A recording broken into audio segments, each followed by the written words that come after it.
खोतकर साहेब काय सांगा कालच्या सगळ्या प्रकरणाच्या संदर्भात कसं बघतो?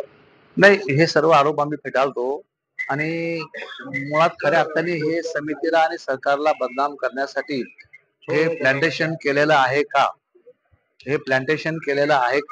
हा संशय आम्हाला या ठिकाणी येतो. आणि मला असं वाटतं की त्यांच्या आरोपामध्ये कुठलंही तथ्य नाही आणि त्यांची ही जुनी सवय अशा पद्धतीने आरोप करायचं आणि शासनाने समितीला बदनाम करायचं. त्यामुळे या आरोपामध्ये कुठलंही तथ्य नाही आणि आम्ही सर्व आरोप फेटाळतो. पण साहेब या ठिकाणी आपले जे सीए साहेब आहेत सचिन आपले खाजगी त्यांच्या नावाने ती रूम बुक केलेली होती आणि गेल्या साप चूक आहे, साप खोट आहे, त्याच्या नावाने ती रूम नव्हतीच. मी माहिती घेतली, त्याला विचारलो तू त्या रूम मध्ये राहत होता का? नाही, 100% नाही, तो दुसऱ्या रूम मध्ये राहत होता.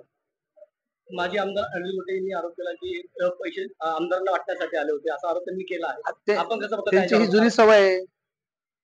चला, थँक्यू. असं होतं की या ठिकाणी प्रशासनाला कळून देखील या ठिकाणी प्रशासन लवकर आलं नाही, ती खोली खोलली गेलेली बऱ्याच उशिरा नाही, प्रशासनाचा भाग आहे तो, असं काही नाही.